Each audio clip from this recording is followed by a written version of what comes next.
Meu amigo, você deve estar se perguntando, deu a louca. Louco eu já sou. Mas você nunca me viu passando por aqui para falar sobre Enem. E de vez em quando eu passarei para fazer isso.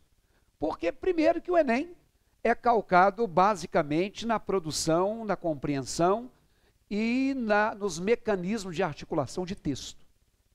E texto cai em todo concurso público.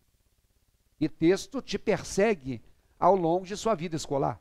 Então eu vou aproveitar o seguinte, eu peguei aqui uma questão do Enem de 2018, já que estamos gravando em 2019, peguei a última edição do Enem, peguei uma questão, vou explorá-la, vamos resolvê-la, vou em cima dessa questão levantar para vocês alguma coisa que serve não só para o Enem, mas que serve para você que vai fazer concurso, e ainda vou de quebra te dar uma dica de articulação gramatical. Vamos lá? A questão de 2018 trouxe um texto chamado Deserto de Sal. O silêncio ajuda a compor a trilha que se ouve na caminhada pelo Salar de Atacama.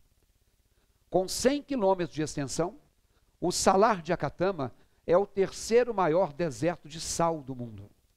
De acordo com um estudo publicado pela Universidade do Chile, o Salar de Atacama é uma depressão de 3.500 quilômetros quadrados entre a Cordilheira dos Andes e a Cordilheira de Domeico. Sua origem está no movimento das placas tectônicas. Mais tarde, a água evaporou-se e desta forma surgiram os desertos de sal do Atacama. Além da crosta de sal que recobre a superfície, há lagoas formadas pelo degelo de neve acumulada nas montanhas. Tirado da revista Terra da Gente, de abril de 2012, para a prova do ano passado, de 2018. Então, o Enem, ao contrário da maioria das bancas de concurso público, não se limita a trabalhar textos da conjuntura do ano em que ele está sendo elaborado. Até porque dar essas informações aí não depende de quando o texto foi escrito. Olha o que eles cobraram. Os gêneros textuais são textos materializados que circulam socialmente. O texto Deserto de Sal foi veiculado em uma revista de circulação mensal. Pelas estratégicas linguísticas exploradas, conclui-se que o fragmento apresentado pertence ao gênero. Pause a sua tela e leia as opções corretamente, calmamente, para que a gente não perca tempo. Você vai pausar, vai ler e vai fazer a sua aposta. Depois você volte aqui comigo. Muito bem, gente. Falar de gênero textual ou de tipologia textual não é exclusividade do Enem. Isso pode acontecer em qualquer concurso de qualquer banca que você venha a enfrentar. Eles definiram que o texto foi veiculado numa revista de circulação mensal e pediram que você olhasse as estratégias para olhar o gênero. Letra A, falou de gênero relato. Letra B, verbete. Letra C, artigo de opinião. Letra D, reportagem. E letra E, resenha. Muitas questões de prova, assim como muitas questões do Enem, você vai primeiro procurar, só pelo rótulo geral, excluir.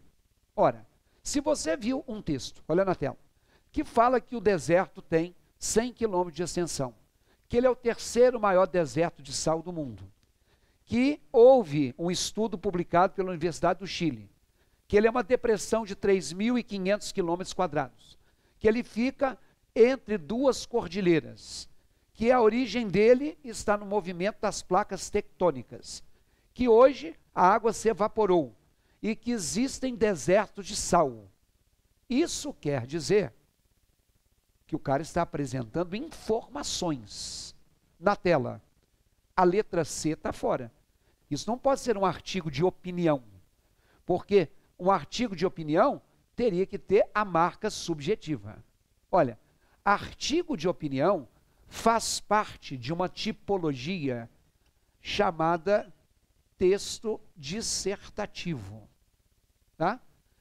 E quando a gente fala de texto dissertativo, existe o chamado texto dissertativo argumentativo que é esse texto que é marcado pela opinião. O texto dissertativo, ele é marcado pela subjetividade. Então, eu não posso dizer que esse texto é um texto dissertativo argumentativo, ou seja, ele não é um texto opinativo. Ok? Então, vamos colocar aqui, ó, subjetividade, ou seja, opinativo. Quando falar de texto opinativo, seria isso. O texto que dá informação, ele é chamado de texto expositivo. Então, existe o texto dissertativo e expositivo. Você que vai fazer Enem, sabe que vai produzir um texto dissertativo argumentativo. Você que faz concurso, saiba que a maioria dos textos de prova são dissertativos argumentativos. Agora, o texto expositivo, como esse que nós lemos, é marcado pela objetividade. Não é o que eu acho, é o que é. E mais, o tom de um texto desse teor não é opinativo, ele é um texto informativo. Então, olha nas questões. Relato, verbete, reportagem e resenha, o que acontece? Não tem a palavra exposição. Eu vou excluir a letra E, olha a letra E. Resenha pela apresentação, descrição e avaliação. Vem aqui. A palavra avaliação, quando eu falo de alguma coisa para avaliar, estou dando opinião. Esse texto não é argumentativo. Ele não é um artigo de opinião. Por isso, na tela, que eu tirei a letra E. Das três que sobraram, né? Se você marcou a letra D de dado, você acertou. Primeiro que falou que é de uma revista. A revista As Reportagens. E segundo, que se o texto é objetivo, ele traz informações e dados. Informações e dados. Então, ele é um texto expositivo que representa uma reportagem. Eu acredito que muitos tenham acertado. Isso cai no Enem? Cai muito. Isso cai em concurso também. Olha a letra A. Quando se fala de acontecimentos ocorridos durante uma viagem, um relato não é um texto dissertativo. Um relato é um texto narrativo. Ele não falou assim, o dia que eu saí de casa e passei pelo deserto, não tem acontecimentos ocorridos. Na tela. Então, eu tirei a letra A, já te expliquei. Por que não a letra B? Porque um verbete é algo que está onde? No dicionário. E aí falou que isso foi apresentado numa revista. Então não é relato, porque não é narração, não é verbete, porque não é do dicionário, não é artigo de opinião, porque ele traz informações, e não é resenha, porque ele não avalia. Letra D de dado. Ok? Agora eu quero que você olhe comigo algo sobre estruturação de texto. Serve para quem faz concurso e serve para quem faz Enem, sobretudo serve para quem faz redação. Olha o fragmento do texto. Com 100 quilômetros de extensão, vírgula, o Salar de Atacama é o terceiro maior deserto de sal do mundo. Isso que eu escrevi em vermelho, olha aí, seguido de vírgula, é algo que a gramática chama de termo deslocado. Quando você escreve algo, é muito comum que ao escrever algo, você encha linguiça. E ao encher linguiça, você coloque adereços na frase. Você coloca complementações na frase para poder dar uma engordada. Na tela. O sujeito da frase é o Salar de Atacama. Se eu coloquei uma coisa antes do sujeito, por isso que tem vírgula. E o cara fez de novo. De acordo com um estudo publicado pela Universidade do Chile, vírgula, o Salar de Atacama é uma depressão de 3.500 quilômetros quadrados. Ele queria falar do Salar de Atacama, mas olha lá, colocou antes, de acordo com um estudo publicado pela Universidade do Chile, vírgula. E fez mais tarde, vírgula, a água evaporou-se e desta forma surgiram os desertos de sal do Atacama. Ele queria falar que a água evaporou, Mas colocou antes o quê? Mais tarde. Então, olha aí, tanto na primeira frase, quanto na segunda, quanto na terceira, esses termos virgulados apareceram antes do sujeito. Independentemente de essa vírgula ser obrigatória ou ser facultativa, não importa.